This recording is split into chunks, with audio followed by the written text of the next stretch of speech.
We're selling your condo, announced. Our business failed. Sign here.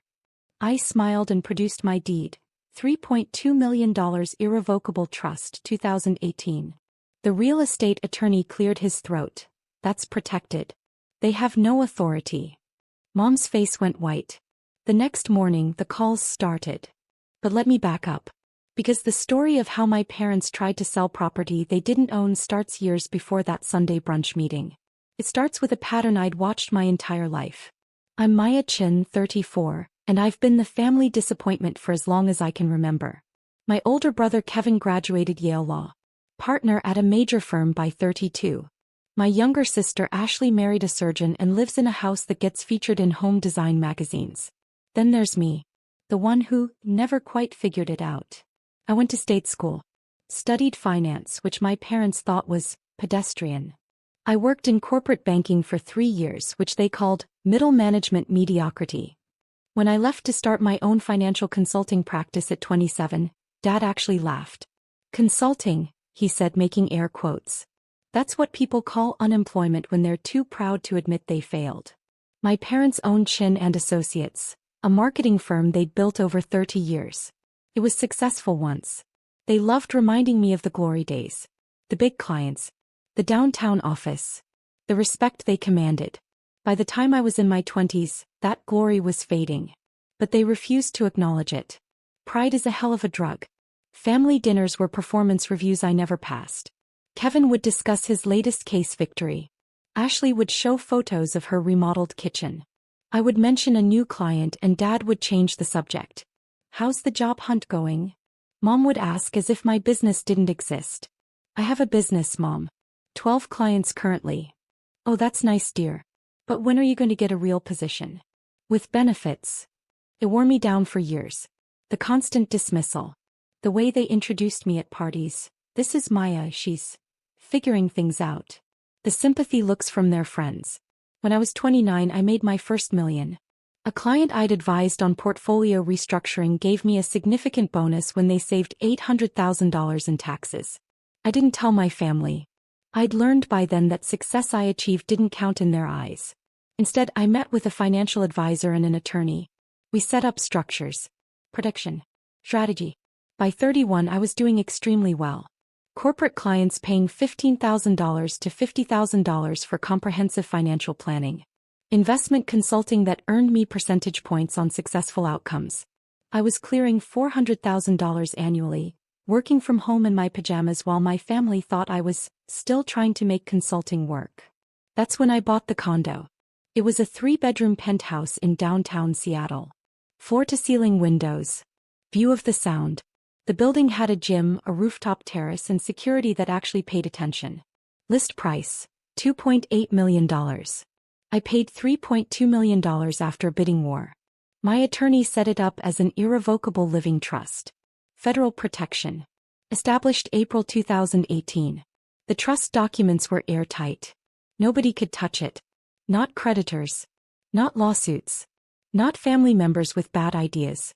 I moved in and said nothing. When Mom asked where I was living, I said, downtown. When Dad asked about rent, I said, it's manageable. They assumed I was in some studio apartment barely scraping by. I let them assume. Kevin visited once. Walked through my space with barely concealed shock. How are you affording this? He asked. Consulting pays better than you think, I said. He looked skeptical but didn't push. Kevin was too busy being important to worry about his failure sister's living situation. The truth was I wasn't just consulting anymore. By 32, I'd transitioned into private wealth management for tech executives. My clients were CTOs and founders who needed someone to manage their sudden money. I charged $100,000 annual retainers. I had 8 clients. I was making $1.2 million annually. My family still thought I was struggling. The next 2 years were the most professionally satisfying of my life. I expanded my client base to 12 high-net-worth individuals. I brought on an associate to handle the administrative work. I established an LLC for my consulting practice. I invested heavily in index funds and commercial real estate. By 34, my net worth was $4.7 million. I still showed up to family dinners in Old Navy jeans and drove a 7-year-old Honda Civic. My parents' pity was easier to tolerate than their jealousy would have been. Meanwhile, their business was dying. Chin and Associates was bleeding clients. The marketing world had moved digital and my parents refused to adapt. Dad called social media a fad for teenagers. Mom thought email campaigns were impersonal. They were hemorrhaging money but maintaining appearances. Expensive office lease they couldn't afford. Country club membership they couldn't justify. Lifestyle their revenue no longer supported. I watched it happen from the outside. Offered help once. If you need financial advice, I could look at your books, I said at Christmas dinner year 33. Dad's face turned red. When I need business advice from someone who works in their pajamas, I'll let you know. Kevin laughed. Ashley changed the subject. I stopped offering. By summer of this year, I heard through Kevin that they'd taken out a second mortgage on their house. Then a business line of credit. Then loans from friends. The debt was crushing them. I felt bad. Genuinely. These were my parents. But every time I considered helping, I remembered every dismissive comment. Every introduction where they couldn't muster pride. Every time my success was invisible because it didn't fit their definition. I wasn't hiding my success. I was watching. Waiting. Testing. Would they ever ask? Would they ever acknowledge I might actually know what I was doing? They never did. The brunch invitation came via group text. Mom, family meeting Sunday 11 a.m. Important. Everyone must attend.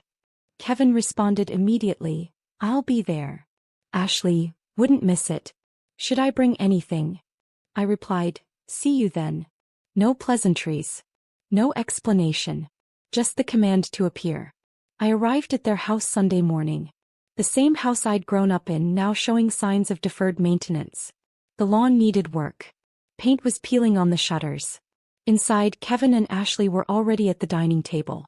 A man in a suit sat with them. Late 50s, silver hair, expensive briefcase. Screamed attorney. Maya, you're late, Mom said, though I was exactly on time. Traffic was light, I said, taking a seat. Dad cleared his throat. We've called you here to discuss a family matter. A solution to a temporary business setback. Temporary. Of course. The attorney introduced himself as Richard Vance, real estate attorney. He had papers spread across the table. Your parents' business has encountered cash flow challenges, Vance said carefully. They need to liquidate some assets to restructure their debt. Kevin nodded along like he'd already been briefed. Ashley looked concerned but supportive. We're selling the beach house, Dad said. And your condo. The room went silent. I blinked. I'm sorry, what? Your condo, Mom repeated. The one downtown. We're selling it. You're selling my home? Maya, don't be dramatic, Dad said. We're selling the condo that we've been helping you afford. It's a family asset. My heart rate didn't even spike. I was genuinely curious where this was going. You think you own my condo? We've been contributing to your rent for years, Mom said. We have records of every transfer.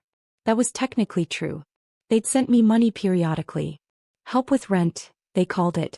Usually around holidays, usually $500 to $1,000. I'd deposited the checks and never corrected their assumption. The money was maybe 1% of my actual mortgage, which I'd paid off in 2021. The property will sell quickly, Vance said. Downtown Seattle market is strong. Estimate $2.90 to $3.10 million. After closing costs and our commission, the proceeds will clear your parents' debt completely. And where exactly am I supposed to live? I asked. Ashley reached across the table. Maya, we know this is hard. But family helps family. You can stay with us for a few months until you find something affordable. Something affordable. In their minds, I was about to be homeless and desperate. Kevin added, it's actually good timing for you. Downtown living is expensive. You'll save money in the suburbs. The suburbs. Like I was a college graduate moving back home. Dad slid papers across the table. We need your signature. Transfer of deed, listing agreement, authorization for sale. I looked at the documents. They'd actually prepared everything. Listed themselves as owners. My name appeared only as current resident. This is quite a lot to process, I said calmly. Maya, our business is at stake, Mom said, voice rising. The company your father and I built for 30 years. You can't be selfish right now. Selfish. That word hung in the air. Just sign the papers, Dad said. We'll handle everything else. I smiled. Actually smiled. Then I opened my purse and pulled out a folder I'd brought for exactly no reason except intuition. The trust documents. The deed. The title report. All of it. I slid my folder across the table, past their listing agreement and opened it to the first page. Before I sign anything, I said, I thought you might want to see this. Vance leaned forward. His eyes scanned the top document and his expression changed. Professional mask slipping into something like alarm. What is that? Dad demanded. The deed to my condo, I said. Want to read it? Mom snatched the paper. This doesn't make any sense. Says, Maya Chin Irrevocable Living Trust established April 2018. Keep reading, I encouraged. Property value $3.2 million. Purchase price $3.2 million. Trust designation. Federal protection under IRC 2036. Her voice trailed off. Vance had gone pale. He was flipping through the other documents now. The trust agreement. The title insurance policy. The closing statement from 6 years ago. I don't understand, Ashley said. Maya, did you buy it? In 2018, I confirmed. Paid cash. Well, certified check. Same thing. Kevin grabbed the documents from Mom. This is impossible. You couldn't have had this kind of money. You were 28. You were just starting out. I was doing quite well, actually. Doing well. Dad's voice cracked. Where did you get $3 million? I earned it. The silence was spectacular. Vance cleared his throat. Mr. and Mrs. Chin, I need to speak with you privately. No, Mom said sharply. She's lying. This is fake. She forged these documents to avoid helping us. I almost laughed. The trust is registered with King County. The deed is recorded. Call the county recorder's office. Call the title company. Here's their number. I slid my business card across the table. Not my consulting card. My personal card with my attorney's contact information. You want to verify? Be my guest. Vance was already packing his briefcase. I cannot proceed with this sale. The property is held in an irrevocable trust with federal protection. Your daughter is the sole trustee and beneficiary. You have no legal authority to sell, transfer, or encumber this property in any way. That's ridiculous, Dad sputtered. We've been helping her pay for it. Gifts, I said. Generous gifts which I appreciated. But you've given me maybe $30,000 total over 6 years. My mortgage was $12,800 monthly before I paid it off. Do the math.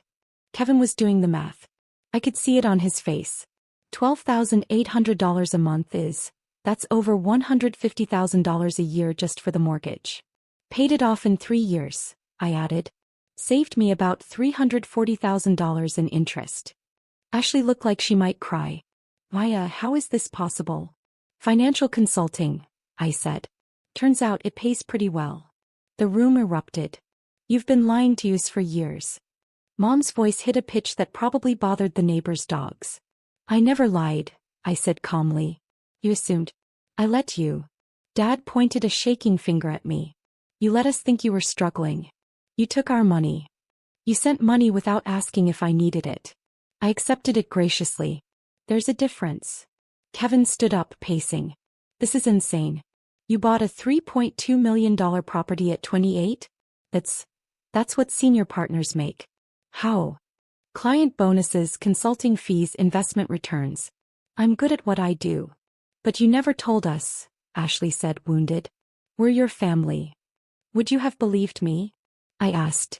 If I'd come to Christmas dinner at 28 and said, I just bought a $3.2 million condo, what would you have said? Silence. You would have accused me of lying then too. Or assumed I'd done something illegal. Or married someone rich. Because in your minds I'm the family failure. Nothing I achieve changes that narrative. Mom's hands were shaking. How dare you? After everything we've done for you. What exactly have you done for me? The question came out quieter than I intended. We raised you. We paid for your education. State school on scholarships. I took loans for the rest. Paid them off by 26. We gave you opportunities. You gave Kevin and Ashley opportunities. You gave me disappointment every time I didn't meet your impossible standards. Dad slammed his hand on the table. This is about our business. We're losing everything. And you're sitting on millions while we drown. There was the real anger. Not that I'd hidden my success. That I had success while they were failing. You never asked for help, I said. Not once. I offered to look at your books 2 years ago. You laughed at me. Because you don't know anything about running a real business. I manage $47 million in client assets. I have 12 clients paying me $100,000 annually each. I clear $1.2 million a year working from my condo in my pajamas. I think I know a little about business. The number hit them like a physical blow. $1.2 million? Kevin's voice was barely a whisper. That's more than I make. It is, I confirmed. Ashley covered her mouth. Mom sat down heavily. Dad looked like he might have a stroke. Vance stood up. I'm leaving. Mrs. Chin, Mr. Chin, you need different counsel. I specialize in property sales, not family therapy. Wait, Mom called after him. There has to be something. She owes us. We're her parents. Vance turned back, professional to the end. She owes you nothing. The property is legally hers. Has been for 6 years. My advice. Hire a financial consultant to help restructure your business debt. Perhaps your daughter would be willing to help. He gave me a slight nod and left. The sound of the door closing was deafening. You could still help us, Mom said finally. You have the money. I could, I agreed. Then do it. We're your family. Let me ask you something, I said. If I help you now, will anything change? Will you stop introducing me as the daughter who's figuring things out? Will you acknowledge I'm successful? Will you respect what I do? Dad's jaw clenched. This isn't about respect. It's about family loyalty. Loyalty works both ways. I've spent 34 years trying to earn your respect. Your approval. Your basic acknowledgement that I might know what I'm doing. I never got it. Because you hid everything. Ashley protested. I tested you. For 6 years. Waiting to see if you'd ever ask me about my business instead of asking when I'd get a real job. Waiting to see if you'd notice I wasn't struggling. Waiting for basic curiosity about your daughter's life. Kevin sat back down. So this is revenge. We're losing everything and you're teaching us a lesson. This is boundaries, I corrected. I'm not responsible for your business failures. I'm not responsible for your debt. I'm not your retirement plan or your emergency fund. Mom started crying. Real tears. How can you be so cruel? Cruel was every dismissive comment. Every time you made me feel small. Every family dinner where my success was invisible. Every introduction where you couldn't find one positive thing to say about me. We were trying to motivate you. You were trying to feel superior, I said quietly. And now that you need something from me, suddenly I'm supposed to forget all of that? Dad's face was red. You're just like your grandmother. Calculating. Money obsessed. I'm financially responsible. There's a difference. You're letting your family fail. I'm letting you experience the consequences of your choices. Your refusal to adapt. Your pride. Your spending. None of that is my responsibility. Ashley tried again. Maya, please. Think about Mom and Dad losing the house. Losing the business. Can you really watch that happen? I took a breath. This was the moment. The choice point. I'm willing to help, I said. Relief flooded their faces. But not the way you want. The relief vanished. I'll hire a business consultant to assess whether Chin and Associates can be saved. If they recommend restructuring, I'll pay for that consultant's services. If they recommend bankruptcy, I'll help you through that process. I'll connect you with a financial advisor to create a realistic budget. I'll review any debt settlement offers. That's not help, Dad said bitterly. That's an audit. That's professional help. What you need. Not a blank check. We need money, Maya. Real help. Money won't fix a business model that doesn't work. It'll just delay the inevitable. Mom stood up abruptly. Get out. Excuse me. Get out of our house. If you won't help your family, you're not welcome here. Kevin and Ashley looked shocked but said nothing. I gathered my documents calmly. I'll send you the contact information for the business consultant. His name is Marcus Webb. He's excellent. He helped 3 companies restructure last year. All 3 are now profitable. We don't want your consultant. Dad yelled. Then you don't want help. You want rescue. Those aren't the same thing. I walked to the door. Turn back. When you're ready to have a real conversation about solutions instead of just demanding money, call me. Until then, I'll be in my $3.2 million condo that you don't own. I left. The call started at 6:47 a.m. the next morning. Mom, Paya, we need to talk. Call me immediately. Kevin, what you did yesterday was unbelievable. Call Mom. Ashley, please just help them. I know you're hurt, but they're desperate. I silenced my phone and went to work. By noon, I had 23 missed calls and 47 text messages.